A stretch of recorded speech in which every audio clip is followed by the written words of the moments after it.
Jesus. आप सभी का स्वागत है प्रभु यीशु के नाम में। आज फिर से हम प्रभु के चरणों में प्रियो, और इस समय मेरे साथ आप निकाल लें परमेश्वर के वचन से, और बहुत ही जाना पहचाना ये पद है 2 कुरिन्थियों 5 अध्याय और उसके 17 पद। और जब भी कोई मसीह में आता है तो वो ये पद जो है उसको समझाया और सिखाया जाता है।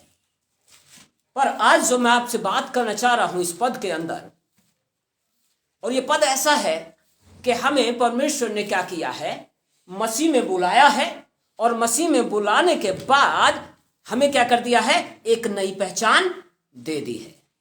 एक नई पहचान दी गई है प्रियो, और ये जो पहचान है ये कैसी है, क्या कहता है 2 कुरिन्थियों 5 अध्याय और उसके 17 पद को। जी कोई भी पढ़ दीजिए जोर से जरा। इसीलिए यदि कोई मसीह में है तो वह नई सृष्टि है। हाँ, पुरानी बातें बीत गई हैं, देखो सब बातें नई हो गई हैं। आमीन आमीन। इसलिए यदि कोई मसीह में है तो वो क्या है, नई सृष्टि है। देखो पुरानी बातें क्या हो गई हैं, बीत गई हैं। मतलब क्या कर दिया गया, आपको नया। इसका मतलब यह है, एम्प्लीफाइड बाइबल कहती है कि आपको मुझको रिबॉर्न किया गया है, दोबारा से पैदा किया गया है और रिन्यूड किया गया है, हमें नया बनाया गया है। और एक और बात जो वहां पे कहती है कि यीशु मसीह ने क्या किया, एक माली के समान आपको मुझको अलग अलग बैकग्राउंड से उठा के, अलग अलग परिवेश से उठा करके अपने परिवेश में ले आया है। एक माली क्या करता है, वहां पे शब्द आया है ग्राफ्टिंग। ग्राफ्टिंग का मतलब है कलम का लगाना। और कलम कैसे लगाते हैं हम, कलम कैसे लगाते हैं, एक पेड़ है लेकिन दूसरे पेड़ से एक कलम को, एक डंडी को तोड़ा गया है, उस के पेड़ में से एक डाली को लिया गया है और डाली को क्या किया गया, फिर छीला गया है। और ये जो पेड़ है, इस पेड़ के उस जगह को भी जहां पे हमें उस कलम को लगाना है, उस डाली को लगाना है, इसको भी छीला गया है। यही होता है ना। और दोनों को क्या किया गया, उस छीले हुए जगह से क्या किया, उसको एक कर दिया गया। सो यीशु मसीह ने क्या किया, अपने आप जो, इसीलिए यीशु कहते हैं कि मैं दाख लता हूं और तुम क्या हो, वो जो दाख लता है, वो जो प्रभु जो एक अपने आप में एक जड़ है, और उस जड़ में जो तना निकला हुआ है, उस तने के अंदर आपको मुझको क्या किया, अलग अलग जगहों से, अलग अलग जाति धर्म से, अलग अलग परिवेश से प्रभु ने आपको मुझको लिया और अपने में क्या किया। अब यहां पे उसने छीला कैसे, यीशु मसीह ने क्या किया, अपने बदन को पहले ही आपके मेरे लिए कोड़ों से क्या कर दिया, छलनी कर दिया। और न केवल कोड़ों से छलनी किया, लेकिन बाइबल कहती है कि चाबुक उसके शरीर पे मारे जाते थे, उसने क्या कर लिया, अपने पूरे बदन को छलनी कर लिया। और आपको प्रभु ने अलग अलग परिवेश से बुलाया। जैसे एक माली एक दूसरे पेड़ के अंदर इस दूसरी जगह से लाता है और उसकी कलम उस डाली को क्या करता है, फिर छीलता है। पर प्रॉब्लम यह है कि जब जब हम मसीह में आते हैं तो उस समय लोग उत्साही होते हैं, पर जब इस भेद को नहीं समझते कि यीशु ने कैसे उनके लिए अपने बदन को छील दिया, कैसे अपने बदन को उसने उसके लिए तोड़ दिया, तो लोग क्या करते हैं, अपनी मन मर्जी के अनुसार जीना शुरू करते हैं। पर यहां पे कहता है कि if anyone in Christ Jesus, यदि कोई मसीह में है तो वो क्या है, नई सृष्टि है। अब आपके मेरे जीवन को परमेश्वर क्या करता है, जब लाता है तो वो क्या करता है, उस डाली के समान आपको मुझको छीलना, हालेलुया हालेलुया, आपको मुझको छीलना शुरू करता है। और क्यों, क्योंकि अगर वो आपको ना तरह से, आपको मुझको ना तरह से, तो बाइबल कहती है कि फिर हमारा उसमें कोई भी योगदान या उसमें कोई भी साझा नहीं है। पतरस के पास यीशु मसीह आते हैं और पतरस बैठा हुआ है, लेकिन बाकी चेलों के पैर वो धोते हुए चले जा रहे हैं। और यीशु मसीह जब उसके पास पहुंचते हैं तो पतरस कहता है, तू मेरे पैर कभी धोने ना पाएगा। आज भी कई बार जब प्रभु यीशु मसीह आपके मेरे जीवन के अंदर आता है और आपको मुझको तराशना शुरू करता है, तो हम कहते हैं ना, ये क्यों हुआ, ये तो होना ही नहीं चाहिए। मेरे जीवन के अंदर सिर्फ क्या होना चाहिए, भरपूरी होनी चाहिए, चंगाई होनी चाहिए, और जो मैं चाहूं वो होना चाहिए। लेकिन यहां पे परमेश्वर का वचन क्या कहता है? पतरस ने जैसे ही कहा कि तू मेरे पैर कभी धोने ना पाएगा, तो यीशु ने क्या कहा? यीशु ने कहा, तो तेरा मुझ में कोई भी साझा नहीं है। अगर मैं तुझे ना धोऊं तो धोना तो पड़ेगा, तराशना तो पड़ेगा। इसलिए कई बार मेरे आपके जीवन के अंदर उन कड़वाहट को दूर करने के लिए, आपके मेरे चरित्र को निखारने के लिए यीशु मसीह क्या करता है? उसकी आत्मा के द्वारा वो छीलना शुरू करता है। क्योंकि हम उसमें, अगर वो हम छीले नहीं गए तो हम उसमें सट ही नहीं सकते।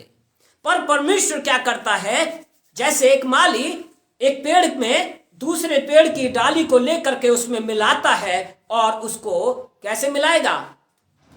उसको इतना छीलता है ताकि वो क्या हो जाए, बिल्कुल सट जाए।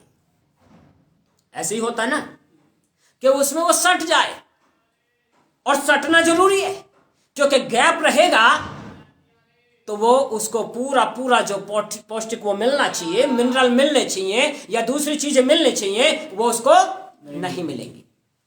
मैं और आपको आज सटना जरूरी है यीशु में, और आज लोग सटे नहीं हैं, इसलिए उनके जीवन के अंदर जब साटे नहीं गए तो समस्याओं का अंबार लगा खड़ा है। Hallelujah, hallelujah. सटना जरूरी है, पौष्टिक आहार पाने के लिए सटना जरूरी है। वैसी ही मानसिकता रखने के लिए जैसे यीशु की थी, सटना जरूरी है। जैसे मेरे यीशु चला, हम भी वैसे चलने लग जाएं। इसलिए पौलुस कहता है, अब मैं जिंदा ना रहा, लेकिन कौन जिंदा है? मसीह मुझ में जिंदा है। पर आज हम अपने आप को देखें तो क्या हमारे जीवन में वास्तव में मसीह जिंदा है, या हम खुद ही जिंदा होकर चल रहे हैं? जब तक गेहूं का दाना मर नहीं जाता तब तक वो फलवंत नहीं होता। आप और मैं जीवनों के अंदर ये याद रख लीजिए। इसलिए यीशु ने कहा, तुम मुझसे अलग हट करके कुछ भी नहीं कर सकते। सटना जरूरी है प्रियो। और जब साटे जाते हैं तो क्या करता है? साटने से पहले जब छीलता है तो क्या होता है? दर्द होता है। हालेलुया, क्या होता है? दर्द होता है। क्यों? क्योंकि गलत आदतें जाती हैं, गलत आचरण जाता है, गलत व्यवहार जाता है, गलत चीजों को परमेश्वर निकालता है। लेकिन जब वो निकालता है तो थोड़ा सा दर्द, आपने दर्द झेल गए तो आप उसमें क्या हो जाओगे? सट जाओगे। और दर्द को नहीं झेला तो साटे नहीं जा सकते, क्योंकि परमेश्वर कभी भी जो है जबरदस्ती नहीं करता, वो प्रेम के साथ साटता है। और जो सट गया वो उसमें फलवंत भी होगा। हालेलुया, हम साटे जाएं ताकि क्या हो जाएं? फलवंत हो जाएं। जब हम सटेंगे नहीं, उसमें जुड़ेंगे नहीं, तो हम फलवंत भी नहीं होंगे। और ये 2023 जो मैं आपको बताने जा रहा हूं, जो उसमें सटेगा वो बचेगा, जो नहीं सटेगा वो बर्बाद हो जाएगा। हालात जो ऐसे होने जा रहे हैं मेरे प्रियो, यदि आप उसमें सट गए पूरे तरीके से तो आप फलवंत होंगे, आप बढ़ते जाएंगे। लोग परेशानियों में होंगे लेकिन आप मजे करोगे, आप आनंदित रहोगे। मैं और आप इसलिए करें ताकि हम सट जाएं और अनंत काल के पिता के साथ हमेशा उसके साथ क्या करें? उसके साथ निवास करें।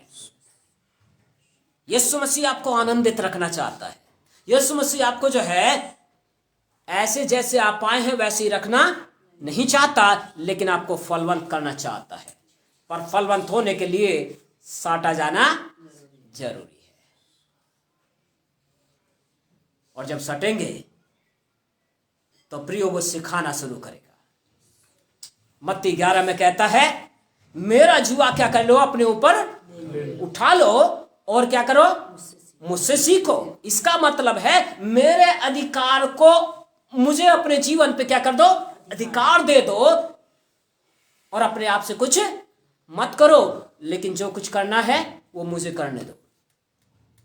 और फिर कहता है मुझसे सीखो, क्योंकि मैं नम्र और मन में क्या हूं, दीन हूं। तब तुम अपने मन में क्या पाओगे, विश्राम पाओगे, शांति, आनंद पाओगे। लेकिन लोग आज इस चीज में बढ़ना नहीं चाहते प्रियो, वो बढ़ना नहीं चाहते, लेकिन शांति आनंद सबको चाहिए। वो प्रार्थना करना नहीं चाहते, पर प्रभु की उपस्थिति सबको चाहिए।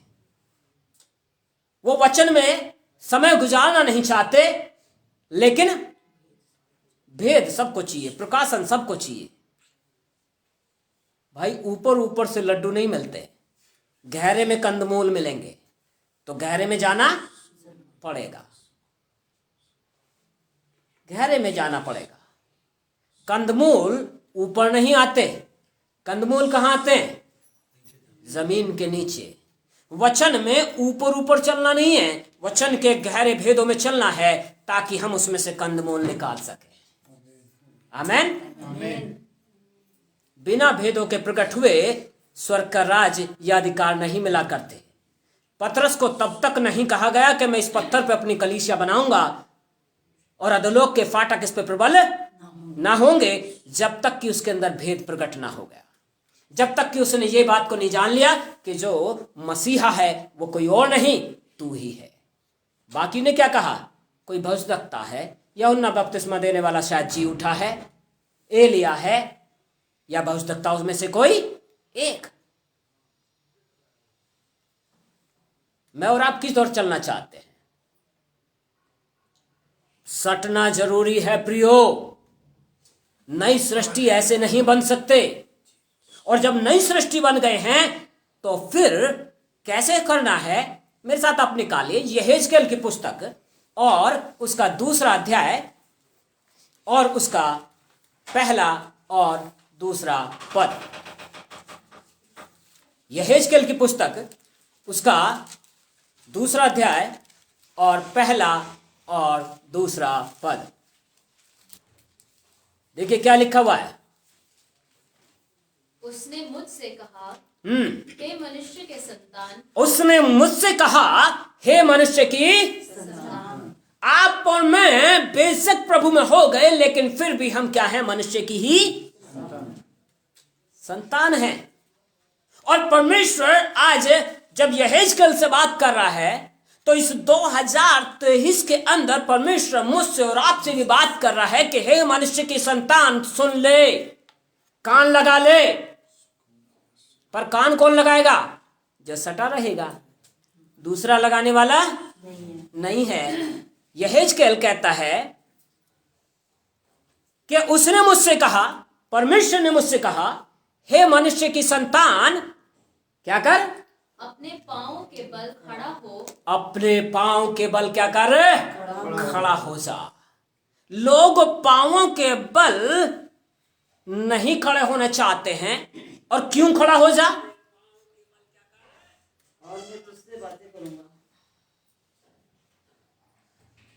और मैं क्या करूंगा? तुझसे बातें। परमेश्वर जब तक कि आप अपने आलस्य को, जब तक कि आप अपनी कमजोरी को ना तोड़ लें, परमेश्वर का आत्मा आपसे बात नहीं कर सकता, क्योंकि आलसी को वो पसंद नहीं करता। परमेश्वर आलस्य को तोड़ना चाहता है, और वो कहता है कि हे मनुष्य के संतान, क्या कर? अपने पांवों के बल क्या कर ले? खड़ा हो जा। और जब तक मैं और आप खड़े नहीं होंगे, तो परमेश्वर का आत्मा कैसे मुझसे और आपसे बात करेगा? वो बात करना चाहता है, पर बात करने के लिए आपको तत्पर होना पड़ेगा, आपको जागृत होना पड़ेगा, आपको उसके लिए हमेशा अवेलेबल रहना पड़ेगा। हो सकता है कि रात को उठा के खड़ा कर दे, हो सकता है कि जब आपकी आंखें बिल्कुल नींद से भरी हो तभी वो बात करना चाहता है। हे मनुष्य के संतान, खड़ा हो। हालेलुया। हालेलुया। वो तभी करेगा जब आप थके हुए हो, वो तभी करना चाहता है। क्यों? क्योंकि हम थके हुए आते किन चीजों से? सांसारिक कामों से, सांसारिक बातों से। किसी ने कुछ कह दिया, किसी के विचार कुछ आ गए, किसी बीमारी के विचार ने, हम उससे क्या हो जाते हैं? थक जाते हैं। और एक ही शब्द हम कहते हैं, प्रभु मुझसे बोल, तो वो भी कहता है बल पे खड़ा हो जा, अपने पैरों के बल पे खड़ा हो जा। क्यों? क्योंकि जब तक तू खड़ा नहीं होगा मैं तुझसे बात नहीं कर पाऊंगा। आप तैयार हो, और इस 2023 में जो तैयार होगा परमेश्वर उससे बात करेगा। हालेलुया। हालेलुया। जो तैयार होगा, भरसक प्रयास करेगा, परमेश्वर क्या करेगा? उससे बात करेगा। और आगे क्या हुआ? जैसे ही उसने मुझसे यह कहा, जैसे ही उसने मुझसे ये कहा, त्यों ही आत्मा ने मुझ में समाकर मुझे पांव के बल खड़ा कर दिया, हालेलुया। हालेलुया। और जो मुझसे बातें करता था मैंने उसकी सुनी। बस जो नई सृष्टि है ना, वो ही है जो पूरे तरीके से प्रभु के वचन में क्या हो गया? प्रभु में साट दिया गया है, जोड़ दिया गया है। नई सृष्टि वही है। और जो नई सृष्टि बन गया है वो अपने शरीर का, अपने किसी और बात का वो ध्यान नहीं रखेगा। वो ध्यान रखेगा कि प्रभु मुझसे क्या कहता है। और वो कहता है, हे मनुष्य की संतान, इस 2023 में खड़ा हो जा, क्योंकि मैं तुझसे क्या करना चाहता हूं? बात करना चाहता हूं। और जो वो बात करेगा, और अगर आप तैयार हैं तो क्या हुआ? जैसे ही उसने मुझसे ये कहा कि अपने पैरों के बल खड़ा हो जा, तो ही परमेश्वर के आत्मा ने क्या किया? मुझ में समा कर मुझे उठा के खड़ा। कोई और तरीका है ही नहीं जिससे आप अपने पैरों के बल खड़े हो सके प्रियो। परमेश्वर की उपस्थिति या परमेश्वर की आवाज सुनने के लिए आपको परमेश्वर के आत्मा में होना पड़ेगा। और परमेश्वर का आत्मा ही आपको उठा के खड़ा कर सकता है, और कोई उठा के खड़ा आपको कर नहीं सकता। क्योंकि वही झंझोड़ सकता है आपकी हर एक परिस्थिति को, वही दूर कर सकता है आपके हर एक जीवन से हर एक बुरे कामों को। पर सवाल उठता है कि आप तैयार हैं? यदि आप तैयार हैं तो वो भी बात करने के लिए तैयार है। और यदि आप तैयार हैं तो फिर तो परमेश्वर का आत्मा भी तैयार है, क्योंकि यीशु ने कहा, जो अपने दिल को खोलेगा मैं उसके अंदर। और वो कैसे कहता है? मैं अकेला नहीं आऊंगा। हालेलुया। हालेलुया। यीशु ने अकेले आने का वादा नहीं किया। उसने कहा, मैं और पिता तुझे वास करेगा। क्या करेंगे? वास करेगा। तेरे पास आएंगे और तुझ में वास करेंगे। यीशु मसीह, परमेश्वर पिता और पवित्र आत्मा तीनों ने क्या किया है? पवित्र आत्मा को तो पुकारना पड़ता है, लेकिन परमेश्वर पिता और यीशु मसीह तो जैसे ही अपने दिल को खोला वो आपके अंदर आ जाते हैं। फिर परमेश्वर के आत्मा भी क्या कर गया? जब परमेश्वर आ गया तो परमेश्वर का आत्मा आए बगैर रहेगा क्या? हेलो, आए बगैर रहेगा क्या? वो त्रिएकता में वास करता है, और त्रिएकता में से दो लोग आ गए तो तीसरा रुकेगा क्या? तीसरा भी आ जाएगा तुरंत ही जो है। पर कहाँ आएगा? जो तैयार रहेगा, जो उसको पुकारेगा, जो परमेश्वर की आत्मा से बात करने के लिए तत्पर रहेगा, जो परमेश्वर के लिए अवेलेबल रहेगा। अपने थकान और कमजोरियों को तोड़ दीजिए, वरना 2023 आपको तोड़ के रख देगा। जो परिस्थितियां होने जा रही हैं, अभी शुरू हो चुकी है ना? ऊपर पहाड़ से लेकर के जमीन तक, नीचे तक जो है, मैदानी इलाकों तक, अभी बहुत जगहों पे आप देखोगे खेतों के अंदर अलग अलग तरह के कीड़े, अलग अलग तरह की चीजें निकल के आ रही हैं। कहाँ से आ रही हैं? लोग अपने खेतों को बेचेंगे, लोग भागेंगे। कहाँ से चीजें हो रही है? चीजें आपको तोड़ के रख देंगी। आपका मन चीजों को सुन सुन करके आप परेशान हो जाओगे। अलग अलग तरह के वायरस, पर जो परमेश्वर की आत्मा से ढपा रहेगा वो बचा रहेगा, जो उसकी सुनेगा वो बचा रहेगा। इसलिए सट जाइए इसमें। और आगे वो कहता है, त्यों ही जैसे ही उसने मुझसे कहा, उसके आत्मा ने मुझे क्या करा, मुझे पैरों के बल उठा के खड़ा कर दिया। लेकिन कैसे किया? अंदर आके किया, बाहर से नहीं करता प्रियो। ये बाहर वाला काम छोड़ दीजिए। क्रीम पाउडर की चमक थोड़ी देर रहती है, गर्मी पड़ेगी, क्रीम पाउडर साफ। अंदर से बलवंत हो जाइए। हालेलुया। दूसरों के हाथ कब तक रखवाएंगे? दूसरों के हाथ की आशीष थोड़ी देर तक रहेगी, लेकिन आप जब खुद प्रभु के चरणों में बैठ करके प्रभु से बात करेंगे, आप अंदर से बलवंत होंगे। हालेलुया। आप अंदर से ताकतवर बनेंगे। इसलिए खुद उठे खड़े हो जाइए, और तब दूसरों का हाथ आपके ऊपर आएगा। वो आपको ऐसे, जैसे वो कहते ना आग में घी डाल दिया हो, वो उसका जैसे काम करेगा। आपको और मजबूती मिलेगी, आप ऊपर उठोगे। इसलिए बाहर की चमक पे नहीं, अंदर की चमक पे ध्यान देना शुरू करें। परमेश्वर का आत्मा आपके अंदर आएगा और आपको बलवंत करेगा। और ये भी कहता है, जैसे ही उठा के उसने खड़ा किया, परमेश्वर का आत्मा मुझ में समा करके मुझे खड़ा कर दिया। और क्या कहता है? और जो मुझसे बातें करता था, जो मुझसे बातें करता था, मैंने उसकी सुनी। हालेलुया। आप किसकी सुनने के लिए तैयार हैं? जो ही पवित्र आत्मा आता है तो आपसे बात करता है। केवल आपको तंदुरुस्त नहीं करता, आपके रोगों को दूर ही नहीं करता, आपकी हर बीमारियों से आपको आजादी नहीं करता पवित्र आत्मा, लेकिन पवित्र आत्मा जब आता है तो बात करता है और पिता के मन को प्रकट करता है। पिता के मन को प्रकट करता है, उसके भेदों को प्रकट करता है, यीशु के स्वभाव को आपके जीवन में लेके आता है। और जब वो लाएगा तो यहेजकेल कहता है कि मैंने उसकी सुनी। और जब उसने सुन ली तो आप यहेजकेल की किताब में जाओगे तो आपको मालूम पड़ेगा परमेश्वर का आत्मा बार बार उसके ऊपर आता है और बार बार उसे उठा करके कभी यहां पे कभी कहीं और खड़ा कर देता है ना, कभी कबार नदी पे कभी किसी नदी पे, और खड़ा करता है। और परमेश्वर का आत्मा उससे बात करवाता है, लोगों से बात कर, वो आगे भविष्य की बात बताएगा।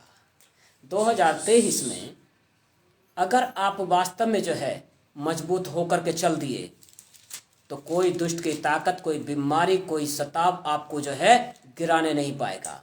लेकिन अगर आप नहीं प्रभु के वचन में चले, अगर आपने वास्तव में परमेश्वर की आवाज को सुन करके उसके पीछे चलना शुरू नहीं किया, तो प्रियो परिस्थितियां इतनी खराब होंगी कि आप टूट जाओगे। क्योंकि परिस्थितियां आई ही इसलिए, भेजी ही इसलिए जा रही हैं, लोगों का प्रेम ठंडा हो जाए, क्योंकि यीशु का आगमन बहुत निकट है।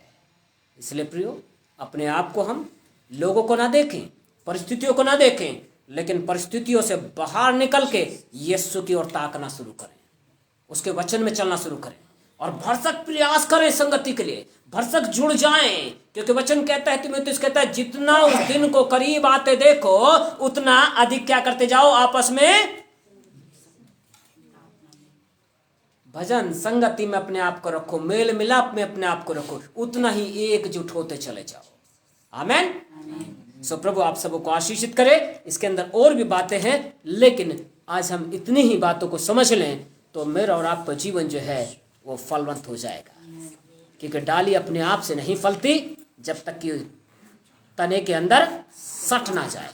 इसलिए उसमें जुड़ जाएं पूरे तरीके से, और जब जुड़ जाएंगे तो कोई फलवंत होने से आपको रोक ही नहीं सकता, कोई फलवंत होने से आपको रोक नहीं सकता।